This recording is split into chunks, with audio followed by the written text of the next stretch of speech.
Dark Storytime. Robert the Doll is an allegedly haunted doll exhibited at the East Martello Museum in Key West, Florida. Robert was once owned by painter, author, and Key West resident Robert Eugene Otto. The doll originally belonged to Robert Eugene Otto, an artist described as eccentric, who belonged to a prominent Key West family. The doll was reportedly manufactured by the Steiff Company of Germany, purchased by Otto's grandfather while on a trip to Germany in 1904, and given to young Otto as a birthday gift. The doll's sailor suit was likely an outfit that Otto wore as a child.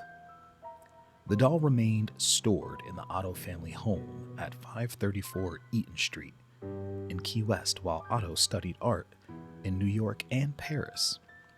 Otto married Annette Parker in Paris on May 3, 1930. The couple returned to the Otto family home in Key West to live there until Otto died in 1974. His wife died 2 years later. After their deaths, the Eaton Street home containing the doll was sold to Myrtle Reuter, who owned it for 20 years until the property was sold to the current owners, who operated as a guest house. In 1994, the doll was donated to the East Martello Museum in Key West, Florida, where it became a popular tourist attraction. The Legend of Robert the Doll. According to the legend, the doll was supernatural in its abilities and allowed itself to move about, change its facial expressions, and make giggling sounds. Some versions of the legend claim that a young girl of Bohemian descent gave Otto the doll as a gift or as retaliation for a wrongdoing. Other stories claim that the doll moved voodoo figurines around the room and was aware of what went on around him. Other legends claimed that the doll vanished after Otto's house changed ownership a number of times after his death, or that young Otto triggered the doll's supernatural powers by blaming his childhood mishaps on the doll. According to the local folklore, the doll was cursed.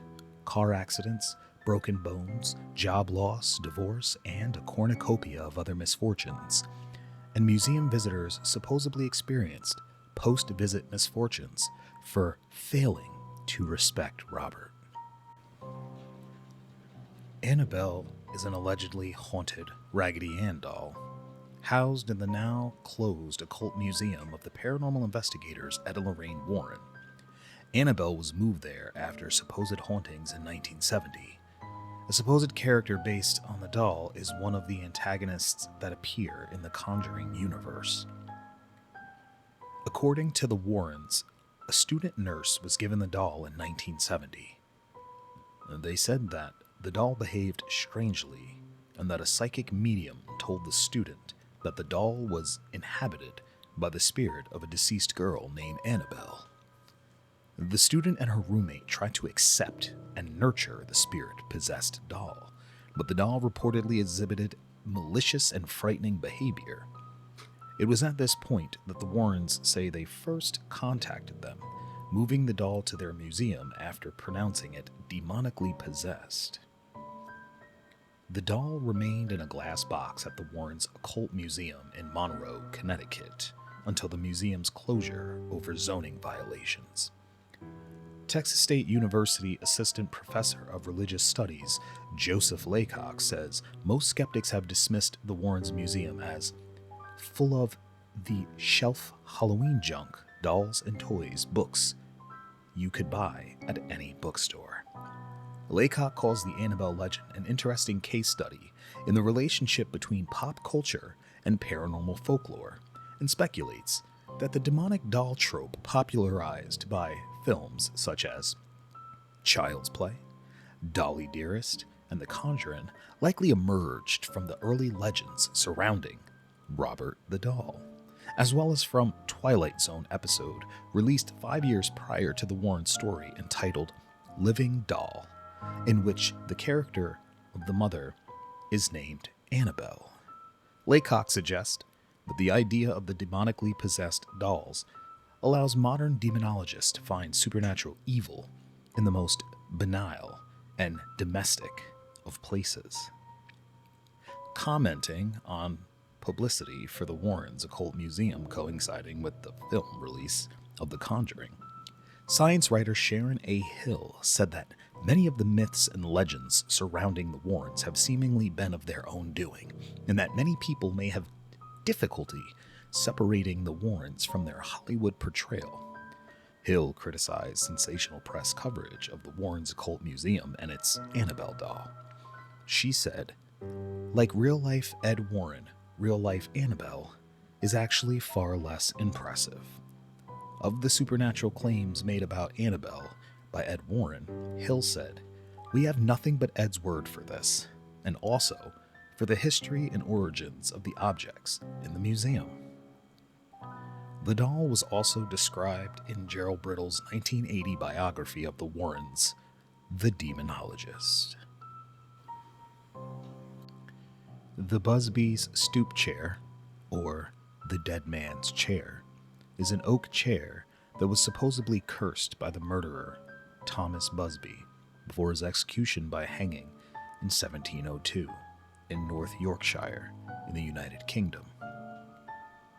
The chair is said to have remained in use for centuries at the Busby Stoop Inn near Thirsk. Due to the many deaths later attributed to people sitting in the chair, the landlord donated it to the Thirsk Museum in 1978. A furniture historian examined the chair and found it to have machine-turned spindles, whereas 18th century chairs were made by using a pole lathe. He dated the chair to 1840, 138 years after Busby's execution. Thomas Busby was arrested, tried, and condemned to death after he murdered his father-in-law, Daniel Audie, in 1702. Audie and Busby were running a coin counterfeiting business as well as other criminal enterprises, and they argued about the business, which ended with Busby killing Audie. One variation of the story has Busby cursing the chair whilst on his way to his execution, whereas another says that he was drunk in the chair when he was arrested and cursed it then. Locals claimed that during the Second World War, Canadian airmen from the nearby base at Skipton on Swale went to the pub, and those who sat in the chair never returned from bombing missions over mainland Europe. In the 1970s, some fatal accidents were linked with the chair. In 1978, the chair was ultimately hung from the ceiling of Thirsk Museum to prevent occupancy, even by maintenance. Alright guys, that's going to do it for this time. So let's go over a few things here. Let's start with Robert the Doll. Now, as someone who has a tendency to investigate the paranormal, somewhat, I scratched the surface here and there, I had a chance to actually look into this a little more thoroughly as I was living in Florida at the time, and I will say this, 99% of the stories and eyewitnesses accounts that I received about Robert the Doll were all leaning towards the stigma and the haunting of this doll being true. I got to speak to a few of the curators at the museum who said that the doll literally changes positions from time to time. Also, there's one person that is sadly in charge of cleaning, and this person has noted on several occasions and still to this day that while cleaning around the doll's case, he's noticed little handprints. So he goes to wipe the case only to realize that these handprints are on the inside of the glass because Robert the Doll is kept in a glass case. You can go look this up and check this out yourself. Also, you may visit the museum and you may visit Robert the Doll, but I will say this, it is commonly known that you do not take pictures or video of this doll without asking for permission. Those who do this make that mistake, and they end up having a series of unfortunate events occur around them until they apologize to the doll or write a letter of apology to the doll. Fun fact, while visiting this museum, you can visit the wall of apology letters from hundreds and hundreds of visitors who decided to take the doll's picture without permission. Yeah, I know. That's pretty crazy, huh? Next up, let's talk a little bit about Annabelle the doll. So, according to the movies that have come out and are very lucrative, this doll has been portrayed as being this creepy porcelain thing, which in all actuality, the Annabelle doll was a Raggedy Ann doll, which was commonly bought and played with back in the 80s. I know this because I had a Raggedy Andy doll. Yes, there was Raggedy Ann and Raggedy Andy. Now, one thing to talk about when it comes to Ed and Lorraine Warren is that a lot of their cases seem to be in the nature of being debunked as time goes on. And I will say, I covered a case on Lindley Street, the Lindley Street haunting, and according to a lot of the witnesses and according to police documentation, the Warrens showed up to help out there, did the best they could, but ended up not really being able to cast out the negative energy. But I will say that is one account where there is actual police documentation that these weird things were happening.